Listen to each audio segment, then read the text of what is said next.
Okay. Okay, good morning, everybody. Thank you How for, do I get my picture in the Zoom? I don't know how to do it. Eddie, can you Are please, the agent pictures in there? Eddie, please mute your microphone? I don't know how to do that.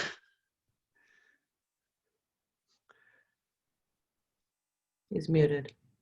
Perfect, thank you. Okay, we're gonna go over today our first contract training on Zoom. This is gonna be a 2-week session, and we're gonna go through most of the major contracts that we deal with every day. Today, we're gonna be talking about the purchase agreement, basically the first 4 pages, and auxiliary documents before that. In order to move through the process, what we're going to do is, if you have a question, if you can raise your hand, that would be the best way to handle questions, or you could type it in the chat. So the first form we're going to go through is the PED. A few things about the PED. When you go into CAR and look for the PED, there are about 15 different versions of a PED. The one you are looking for is the PED-V visitor. Make sure that you're always using the most current version by going into zip forms, getting the correct version. Another thing, you should have the Century 21 Everest logo on the top. If you don't, talk to your manager. That means you're not using the broker edition, which gives you a lot of more added features to look at. So the first thing is the PED property addresses. If you're showing multiple properties in the same day, you can list all the addresses here. You cannot put to be determined. It has to actually be specific addresses that you're going to be showing that day. Then your buyers sign once, and you forward it to each of the listing agents that you're going to be showing the properties to. Going to go over some of the highlights. The purpose of the entry is basically viewing or inspecting the property, depending on why you're there. Entry rules. These are the keys here. They must have protective face covering. Most locations are providing it. If not, make sure you and your clients have face covering, and avoid touching knobs. Don't open up doors, don't open up cabinets. The listing agent and the seller should have opened up everything for you to look at. So this way, it limits the exposure of things that you need to be touching. The other key thing is, you and your buyers are basically saying, you're not currently infected with COVID. To the best knowledge, you have not only been within the 14 days in contact with anyone. You don't have any fever or signs of respiratory distress, and you're not exhibiting symptoms and you're not aware.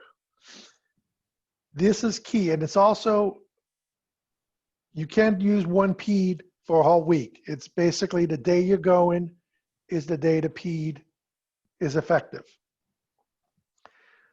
Sign, it's going to be your buyers. Again, 3 people at a time, 2 buyers, 1 agent. Technically, the buyers have to be from the same family living together. You know, that's always up to interpretation. You know, if you have 2 people buying a home that they're not living together yet, that's great. But technically, that's the requirement. The rest of the PED is handed over to the listing agent, and he's supposed to turn it over to the seller, explaining all the different rules of what needs to go on, how to conduct, how to disinfect, who disinfects, rules for every visitor, rules for the sellers. Okay, so that's the PED. That's a form eventually we will not be using, hopefully in the near future, but right now, that's something that's part of our life. The next form that we're going to go over is agency. This is the one that creates most of the issues. What is agency? What is dual agency? Who's a dual agent? How does it all work? Basically, agency, and this needs to be signed before any other documents are signed. So you have to establish the agency with your buyer. Again, buyer's brokerage firm to buyer, There is also one when you're an listing agent, seller's firm to seller. This form basically goes over what is the seller's agent responsibility. They have a fiduciary duty, be honest, be fair, treat everyone equal. When the buyer's agent, what is the buyer's agent's responsibility? What happens if you're representing both the seller and the buyer? And this is the one that there's a lot of questions on. It's not necessarily you representing both the seller and the buyer. It's Century 21 Everest representing the seller and the buyer. So if you have a listing from Wood Ranch and you have a buyer from Oxnard, both Century 21 Everest, we are a dual agency. You're not representing both, but the company is representing both and our broker is representing both. So that is where dual agency becomes involved. And this goes into the sellers and buyers' responsibilities. They have to be fair. They have to disclose everything they know. So it basically lays out everything that needs to be done. Your buyer signs, you sign. We are Century 21 Everest. Agent license, agent signature. This is all the verbiage in the civil code that goes along with agency. No signatures are here. It's just a lot of information for your buyers to read if they ever want to. Possible representation of more than one buyer or seller. What does this mean? Okay, what this means is multiple buyers. I could have a buyer for that house. Karen can have a buyer for that house. Christina could have a buyer for that house. We all work for the same company. We all can have buyers for that house. So that means that we can represent multiple buyers for the same house. You can even represent two buyers for the same house. And we're just letting the seller know that this is a possibility that we can do that. Multiple sellers for the same house. Again, you could have a listing on that street. I can have a listing on that street. Century 21 Everest can have a listing on that street. So we may have multiple listings on that street and we represent all of them. So we're letting the seller and buyer know, we're disclosing up front that this is a possibility. Again, going back to dual agency, what happens? This is the key here also. And a lot of people get confused.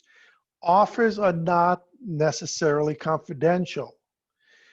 A lot of agents call and say, hey, do you have any offers on the place? Oh, can you tell me what they're going for?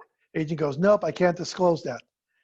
Technically, they can, unless the seller in writing has said, please do not disclose any offers that I have on this property. So most of the times, that's not done. So most of the times the agents are just being an agent and saying, nope, sorry, I can't do it. It actually is detrimental to their clients, especially in today's market. If I know that the top listing, that the top offer is 5,000 over asking, if my buyers really want it, I'm gonna have to go higher than that or just not write an offer and waste my time. So they're doing their seller a disservice by really not disclosing this information.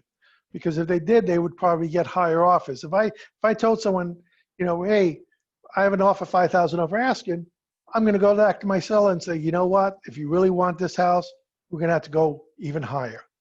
So it is a disservice, but again, a lot of people believe they can't disclose it.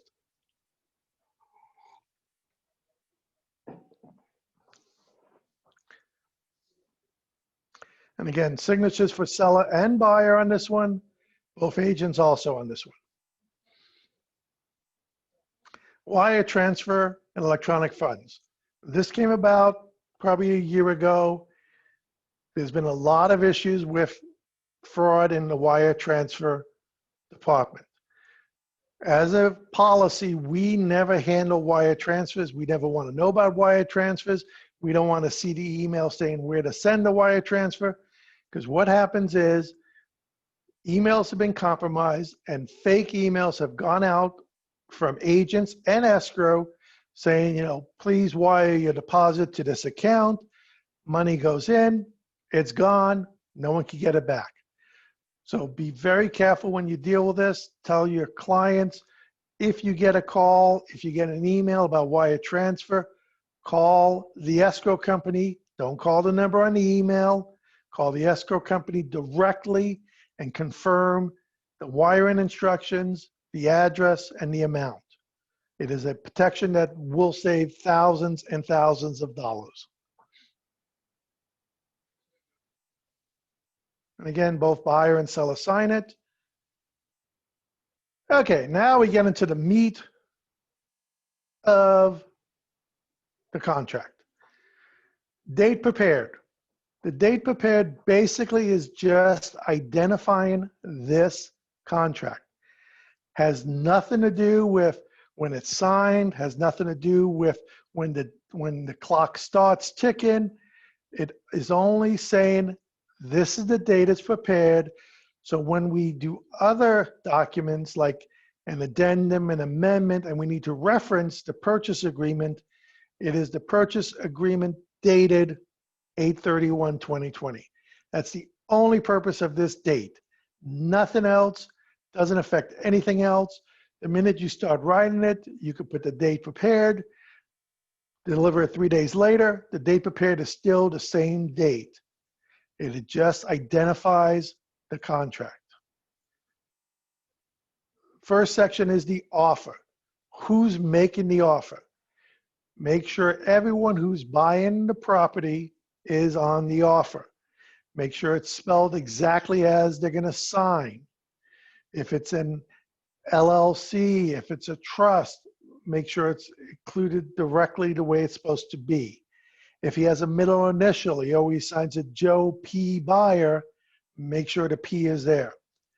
Next is the real property address. City, county, zip code, and most important, the parcel number. Make sure the parcel number matches the address.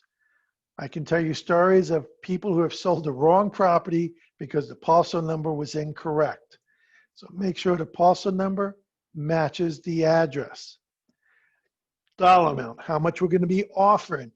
If you leave that blank and they fill it in later when you meet them, make sure you handwrite it and make sure it's initialized. How long is the escrow for? Is it going to be a specific date or is it a number of days?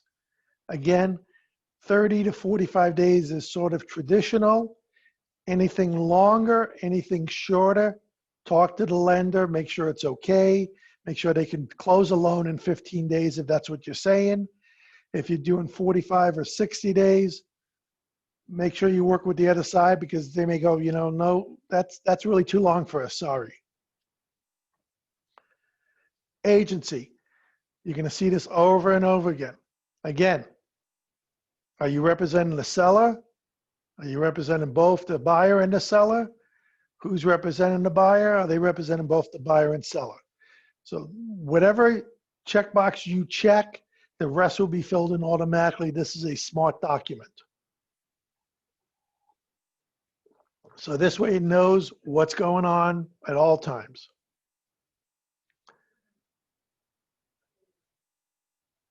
Financing terms. Again, first part is earnest money deposit. How much are we going to put in to show that we have some skin in the game? This is money that needs to be available within 3 days of signing the contract.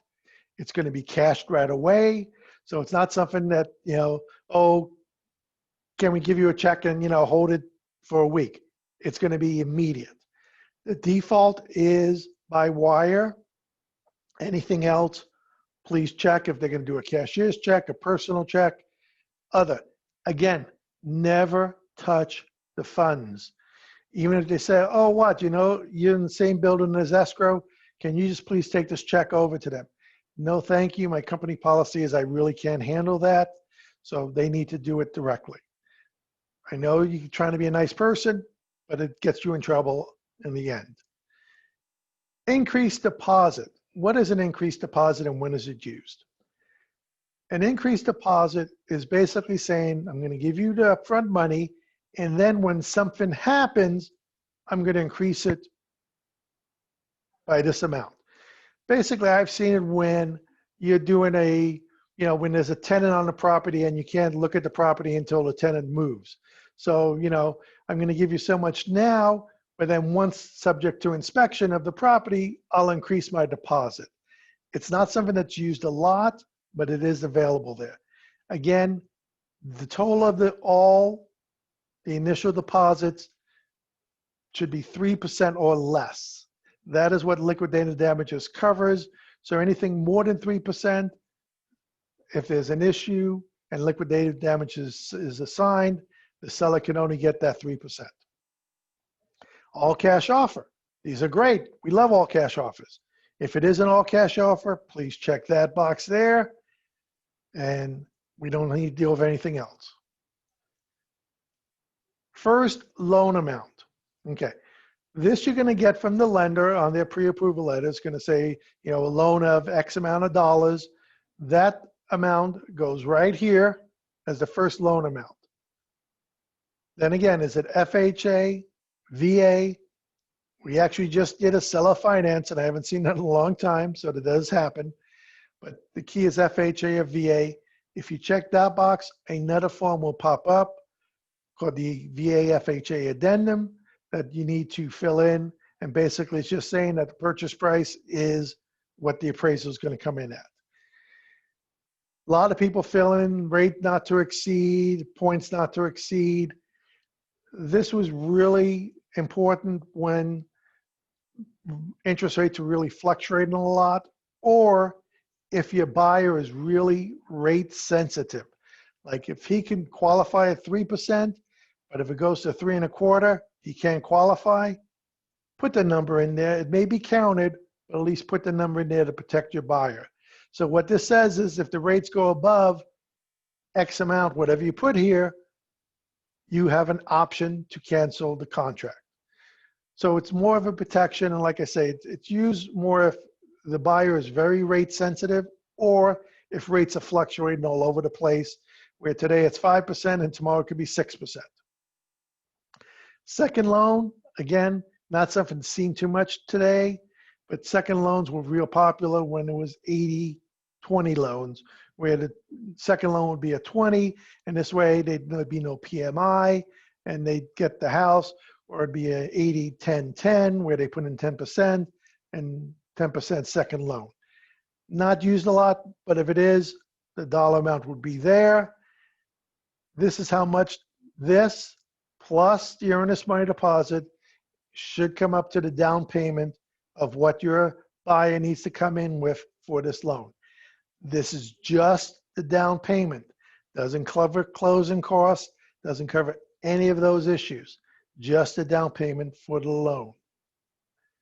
Additional financing terms. Here is where people put, seller to credit buyer, 3% for closing costs, recurrent and non-recurrent, or a dollar amount. So anything that's additional financing terms. I've also seen here where it says, buyer agrees to pay $1,000 above highest offer. That's an escalating offer. There's a whole issues with that on how to document it and move forward. But the basic thing that's used here is closing costs. It's kind of weird not hearing anyone in the background. I used to teach this in person, so it's a little weird here. Are there any questions at this point? Let me see if I can even see if there's questions. Hold on. Do you see if there's any questions, Karen? No, there's no questions yet. I do just want to pop in though. Sure. And on when you're writing an offer, making sure if it's in a trust that you do not put the trustee's name as the seller. It is the name of the trust, and you need to do the RCSD. We've had quite a few situations where people are not investigating how the property is actually held in title. That takes you getting a hold of your title company and getting a copy of the latest grant deed that will show exactly how it's being held and the exact name of the trust. We've had deals where people have not done that and they've written it like it's an individual. Come to find out it's actually in a trust, which really means that we have no contract because that person as an individual didn't have the authority to sign that contract as the owner of the property.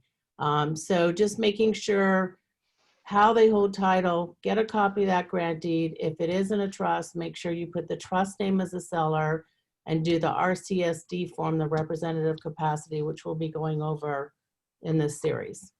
Yep. And I see Andy's hand is up. Andy, what's your question? Hi, I'm working with a client who's a VA loan and Okay. they have very little money and they're trying to do a zero down, but they have $10,000. So is it possible to put $10,000 for earnest money and then get a loan for the full amount, and then under additional financing terms to put earnest money deposit to go towards closing cost at the close of escrow, balance remaining to go towards down payment? Is that where No. you would write that? The No. way it actually, Handy, that's a good question because we do get a lot of that. So what you would put here is your earnest money deposit, like you say, is 10,000. The Uh-huh. loan amount would be the full amount of the loan. Uh-huh. And over here, you'd actually get a negative 10,000 showing that they're going to get that 10,000 back. Now, Right. that's going to go to closing costs, but that's handled in another part of the document. Okay, so just leave that additional financing terms blank here. Right, unless you are actually asking the seller to pay some of your closing costs. Okay. So, but otherwise you will see a negative number, and a lot of people call me and go, why do I have a negative number here? And either one, if it's not a VA loan, they put the wrong dollar amount here. Mm-hmm.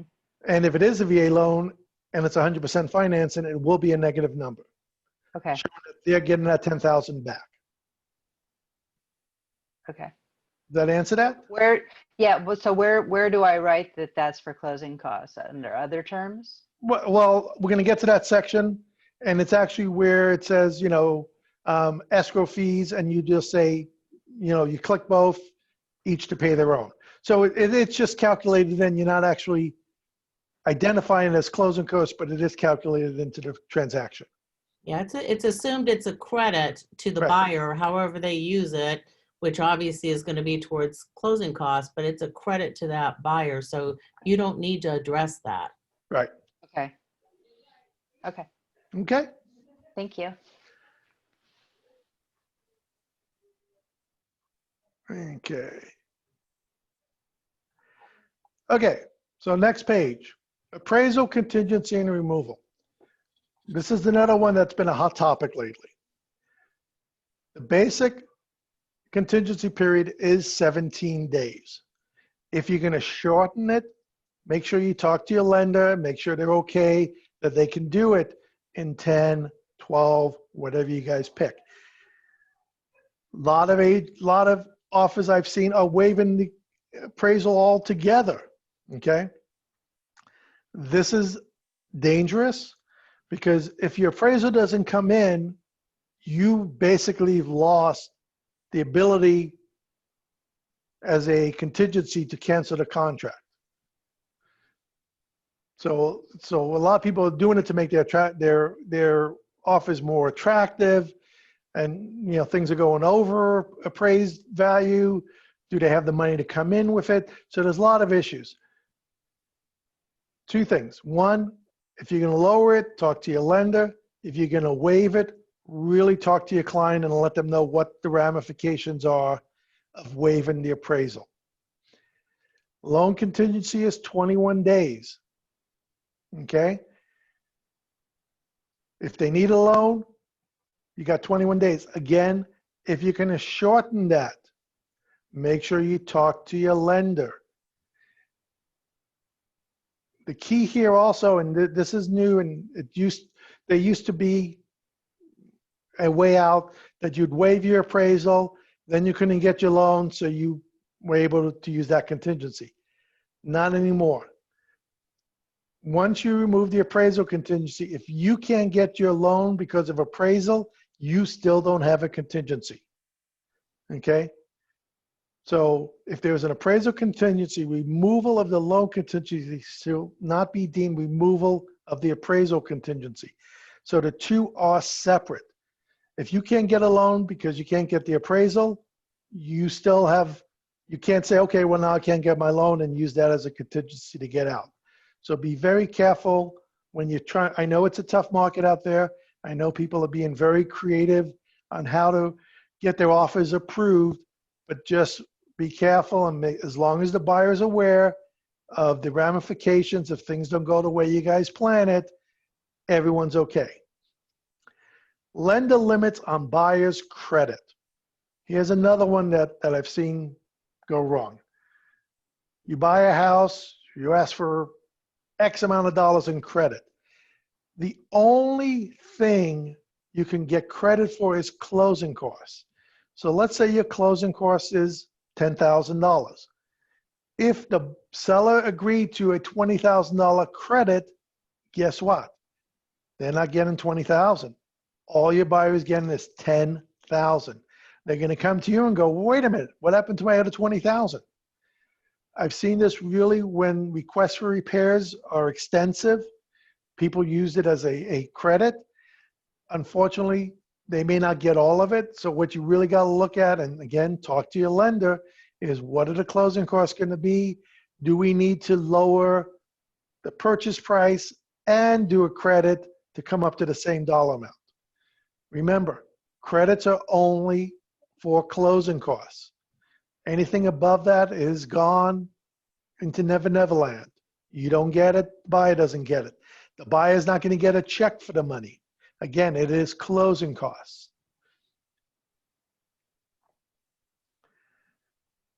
Does the buyer need to sell a property that they have?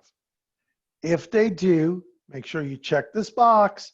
And then there's another form called the COP, which will be discussed at a later session, that goes over all the terms of when do the timing start, how long do I have to get into escrow, all the details.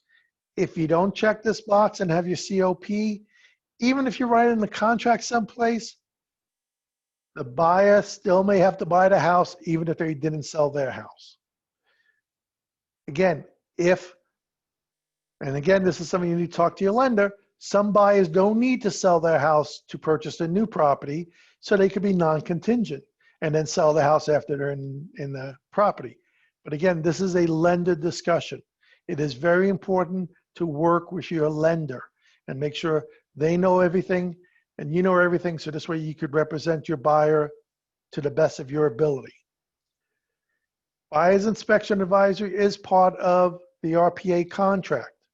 Century 21 Everest addendum, please put it in the contract here and send the Everest addendum to escrow. Otherwise, the Everest addendum is two things. One, it's stating that the buyer or the seller, whoever you're representing, is going to pay a $395 processing fee, plus also other disclosures about the area and things like that.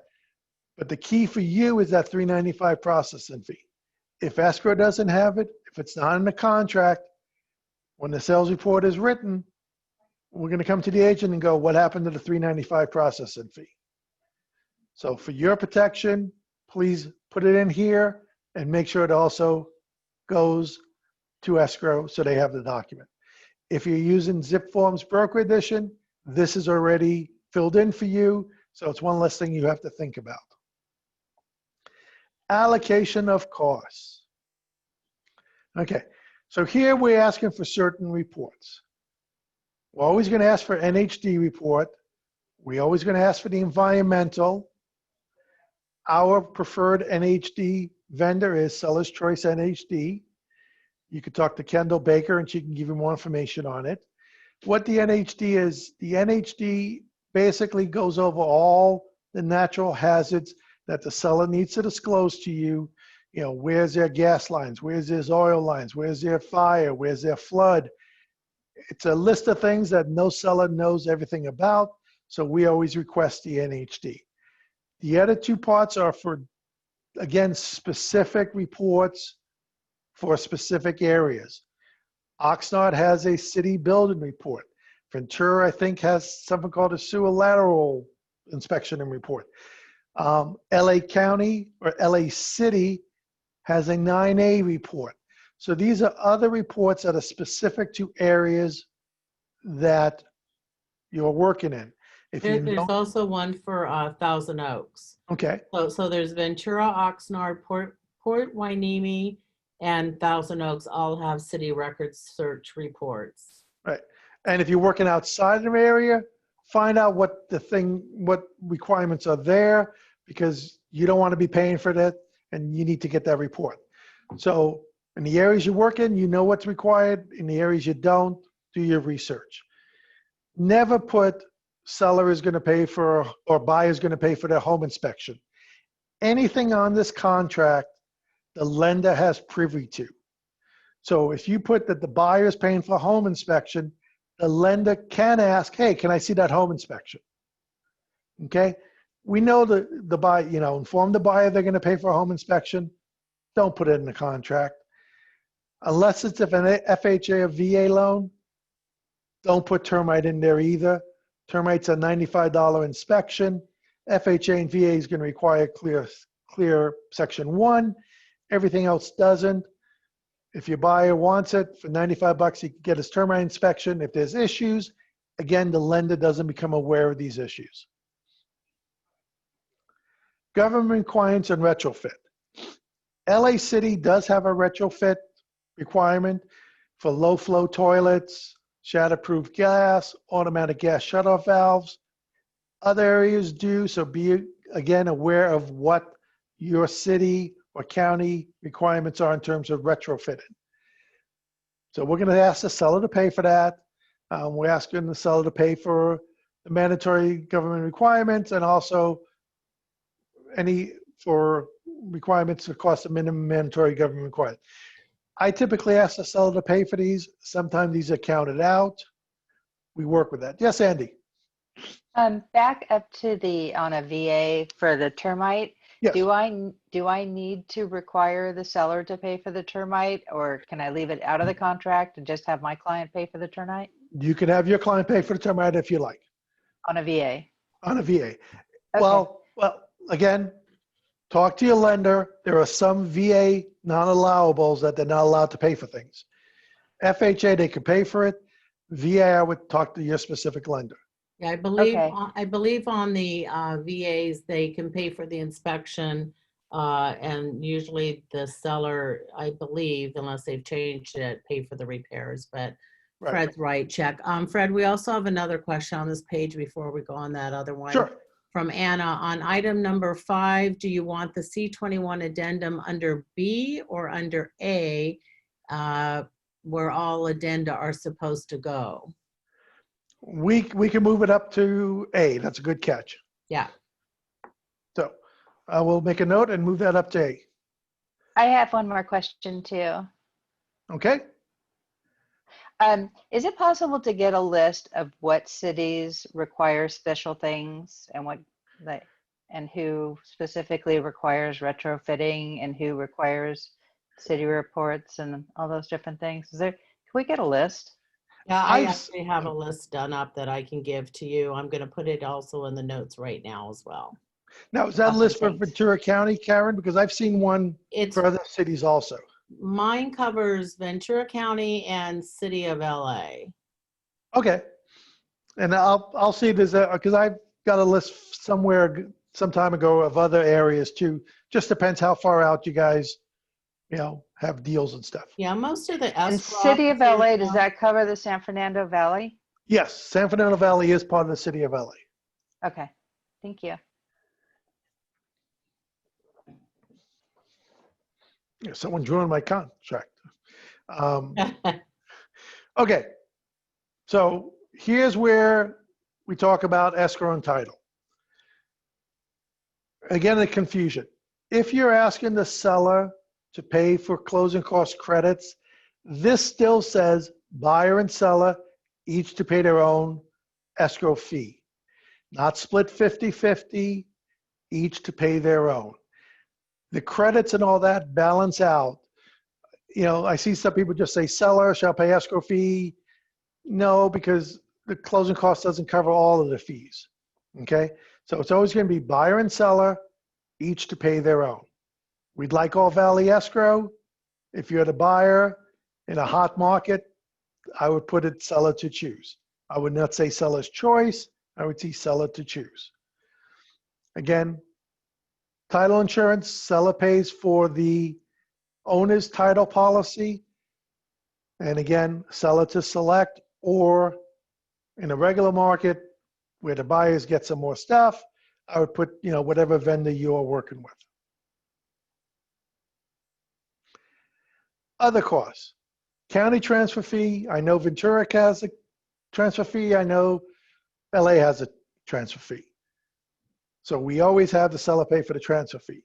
City transfer tax, again, is specific. Santa Clarita does not have one.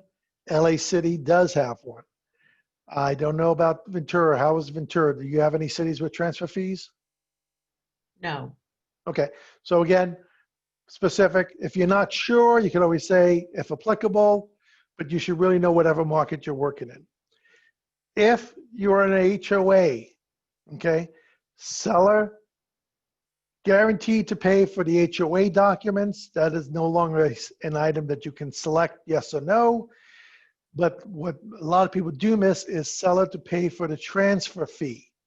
Okay, every HOA is going to have a transfer fee to go from seller to buyer. That should be paid by the seller. This part here, some people put seller. These are HOA documents not required by the civil code.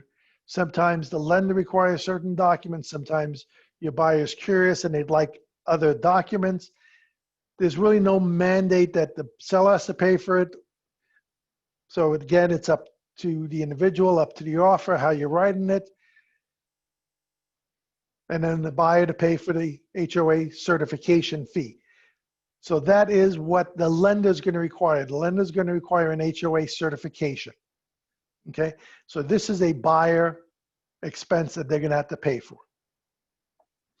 Again, private transfer fee. Private transfer fee was a sneaky way developers many years ago decided that they create what's called a nonprofit organization, supposedly to help the environment. And every time that property is transferred, 10 years from now, 20 years from now, 30 years from now, a percentage of that sale goes into this nonprofit organization. Lennar was a big one who used to do that. If you're not sure, again, it's for new builds or fairly new builds. If the home's 40 years old, it probably doesn't have a transfer fee. But again, that's something to investigate with title. Title will be able to tell you if there's a transfer fee on that property. And it's minimal, but again, it's something the seller should pay to transfer. Home warranty, okay? Seller to pay for the home warranty. We always like a CREST policy. Our preferred vendors are First American, Old Republic. They both offer CREST policies. CREST policies does two things, well, three things.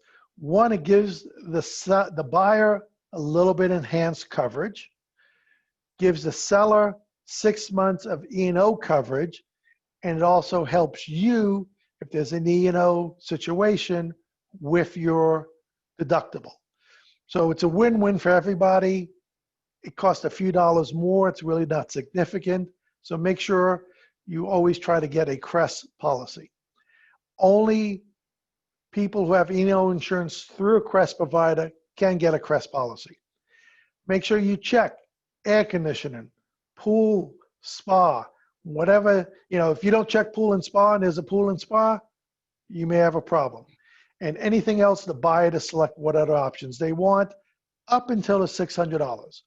So if the buyer wants to cover the refrigerator, washer, and dryer and all that because that's being left, if it goes over $600, the buyer needs to agree to pay the difference. The seller is only paying whatever dollar amount you put up here. If it's less, seller pays less, no one gets the extra difference. Okay, if the buyer is not going to buy a home warranty plan, please check that they're waiving the plan. They can always buy one later. Okay, we just don't want a case where 2 months from now, the buyer says, oh my God, my air conditioner went out. You never told me I could have bought a home warranty plan. Why did you tell me that? This eliminates that. If it's not checked and you didn't buy a home warranty, whose word is it? You know, did we tell them about it? Did we not tell them about it? Don't know. Okay. Items to include and exclude. Anything in the MLS or any flyer that you've seen that says, you know, includes this, includes that, that is advertising. That means absolutely nothing at all. What is important is what's in the contract. If it's not in the contract, it doesn't exist. Even though you go, well, the MLS said it includes the washer and dryer and refrigerator. That's great. If you go there and there's no washer, dryer, and refrigerator, it's not in the contract. Guess who's buying a washer, dryer, and refrigerator? You are. So again, if you think something's going to be included, write it down. If you think something's going to be excluded, write it down. I had the weirdest case about 6 months ago. Buyer buys a condo, goes in the condo, the bathroom mirrors are gone. What it was the bathroom mirrors were hung like a picture. So it's just like a picture on the wall. Everyone assumed the mirrors are going to be there, but again, it wasn't in the contract. Nothing we can do. Buyer had an agent came up with some money to make the problem go away. So anything, you know, if you go into a house and you see this beautiful chandelier, if you think it's going to stay, write it down. Another example, sold a house about a year ago, had a bidet, one of those attachable bidets that they put in. Buyers loved it. They go, oh my God, I can't believe this is great. They go there, bidet is gone. Again, was it in the contract any place? Is it permanent? Is it not permanent? That becomes an issue now. Anything that's, you know, leased, you know, hot water dispensers, is that going to stay with the property or is the buyer going to take it with them? If it's, you know, leased items, again, you can identify what they are, but if it's something I bought at Costco, put it in the kitchen sink, I'm moving, I'll take it with me. Again, put it in the contract. Anything that you can suspect that might stay, might go, please put in the contract. Again, this is from the buyer side, but also on the seller side. If they checked all stoves, all refrigerators, all washer and dryers, if you don't counter that, you're leaving the stove, you're leaving the refrigerators, you're leaving the washer and dryers. So make sure you know what you're checking, and when you receive an offer, make sure you review what's being checked. Here, the buyer would like the outdoor shed to remain with the property, okay? That becomes an item. Seller goes, nope, sorry, that's going, but at least the discussion has been talked about. We know what the disposition of that outdoor shed is going to be.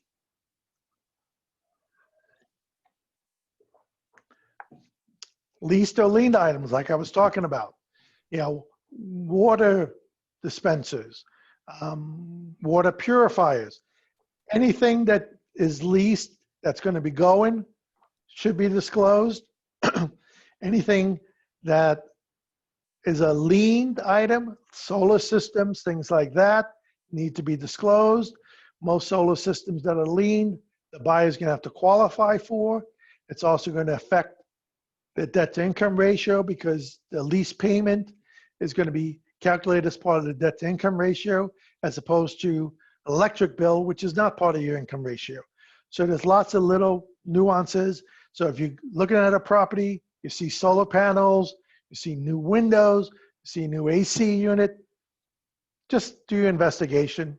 You know, was that bought with a hero loan? Was that leased? Was that lien? You know, how is it? Seller should disclose everything. But again, sometimes the seller forgets, the agent forgets, and it's not disclosed. Items excluded from sale, okay? what don't you want there?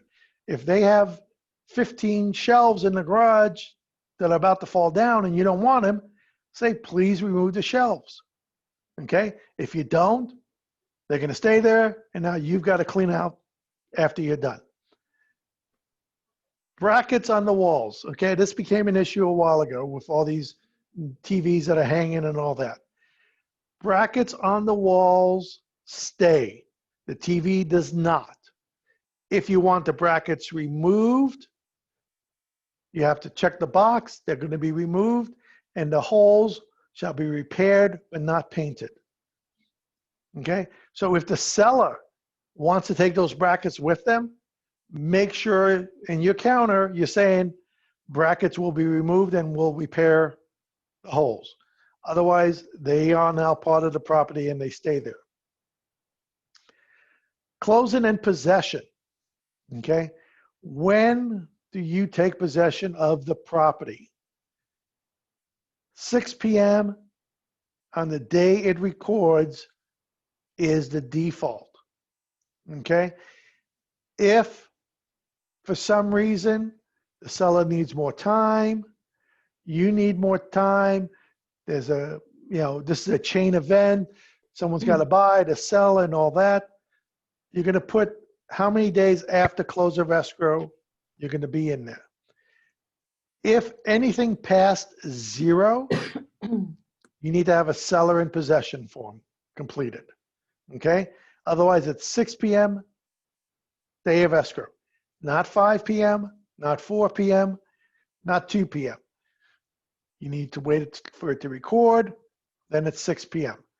If you and your other side agree, hey, can we get in there a little bit earlier? That's fine, but you definitely need to wait till it records. I've seen too many times where recording got hung up. Something happened in the county recorder's office. Didn't record, not going to record till the next day, or worse, not going to record until Monday. What do we do now? Okay, again, going back to seller in possession. If the seller needs to stay more. Brad, Yes. sorry. Before we go on to the next page, Sure. there's a couple things in the chat. Okay. Maybe at the end of each page, we can just stop and see if there is anything. Perfect. Karen mentions, good point, Ojai also has a requirement that the city oversees the PSL inspection. There is also an oak tree ordinance. She mentioned that Ventura does not have a city. They do have a city, so I just double checked. It hasn't changed. Okay. She mentioned that Ventura County transfer tax is $1.10 per thousand, which is correct. And also a point to remember is that City of LA and Culver City have higher taxes, and Santa Monica. They're all different, but for instance, LA charges an additional documentary transfer tax of $4.50 per thousand. So Right. that's a huge amount of money when you have a $500,000 property. It's not just $1 per thousand, but it's that plus the $4.50. And that's where you want to make sure you check the city transfer tax. Yes, Okay, correct. because certain cities have a transfer tax, like you say, LA, Culver City, Santa Monica. Right. So you got to check that. I mean, we don't need to know what the fee is. It's good to know, but we really don't care. We're just saying the seller's going to pay for it. Right. Patty Ross, did I miss the top page about government retrofitting? What does that mean? Okay, so basically there's a few sections. So the first one says that the seller's going to pay for smoke alarms, carbon monoxide detectors, water heat bracing, which is all required prior to the close of escrow. Right, I know about that one, but it's Okay. the next one that I'm not Okay. sure. So this one is basically, city shall pay the cost of compliance for any minimum mandatory government inspections and reports if required as a condition of closing escrow under any law. So again, this applies towards like city reports that need to be done.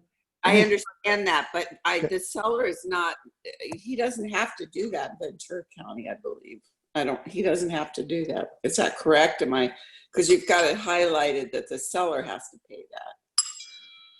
I'm not sure about Ventura County. Yeah, I mean, everything's negotiable. We'd like the seller to pay for it. Don't like to see it as a listing agent when the buyer comes back for the seller to do that paragraph. on paragraph 2, and they put the seller, they check those boxes. Well, in Eric? Ventura, there is no retrofitting, so it would only apply if it's City of LA. Okay. I think people just do that just to cover themselves, but there's no retrofitting in Ventura County. Thank you. Thank you. Yeah. And then Kristen said, why not have the agents take the time to look up the actual cost of the accurate home protection plan? Of course, that's an awesome idea, Kristen. So you can call your rep, or you can look at the actual brochure itself. What I do is I save those brochures on my desktop. You can get your home protection rep to email them to you, and then you've got a real quick, easy reference to figure out that amount. Yeah, perfect. That's it. All right.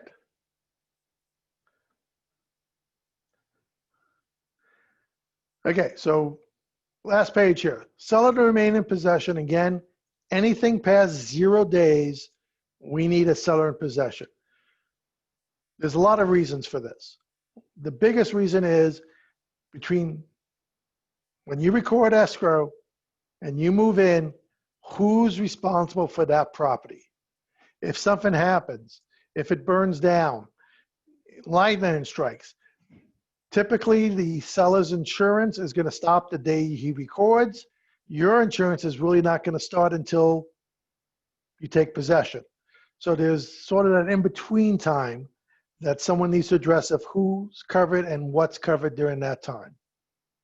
And that's all in the seller in possession saying, you know, the seller, technically, if they're going to stay there, they need to get what's called a rental insurance coverage for items in the house, and that's all covered. But again, anything over 0, we need that in there just to document what's going on.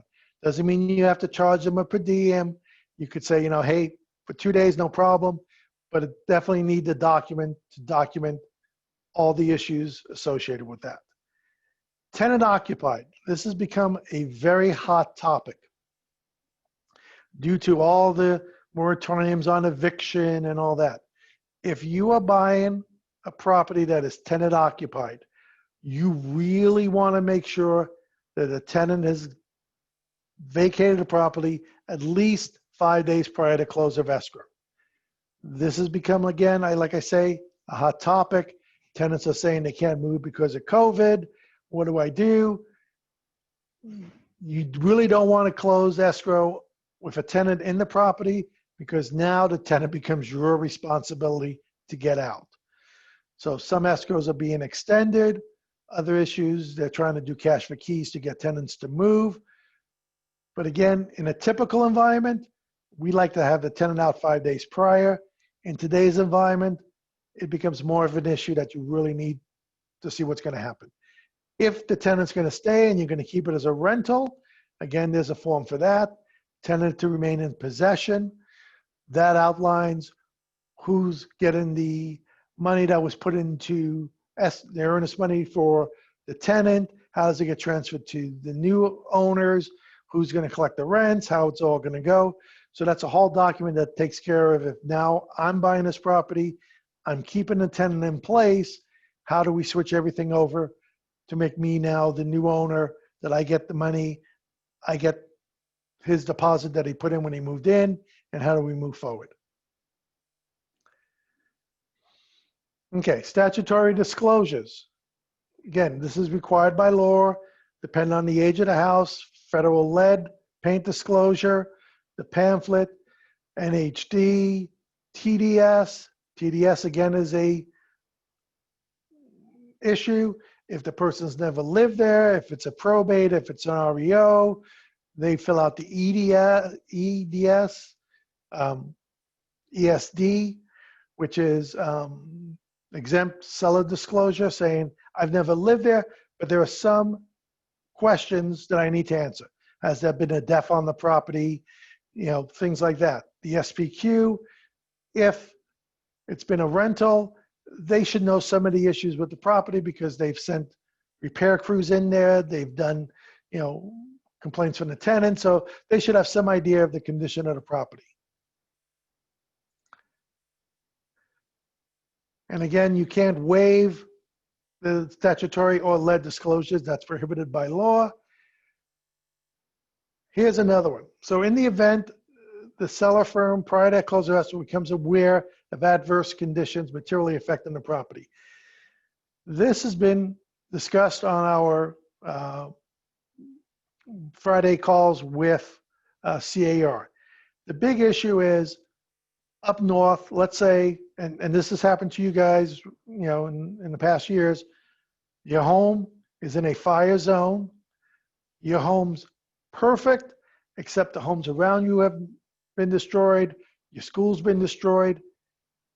Does that materially affect the community? Can someone back out saying, well, wait a minute, this is not the same condition the house was when we made the offer? Again, this has not been decided. They really haven't come up with a good answer. If your house is standing and the house next door to you is now destroyed, they're saying, no, that's not really a reason to get out of the contract. I don't know where that's going to go. But again, that's just something to be aware of with fire season coming back and in areas like that. Also, this deals with, is the property in the same condition as when I bought the house? If anything, all of a sudden now I have a flood, the seller needs to disclose that to the buyer. Once it's disclosed, you have 5 days right of rescission to cancel once the TDS has been updated.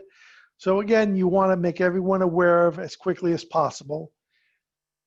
Otherwise, neighbors will talk, people will find out. You just want to disclose everything.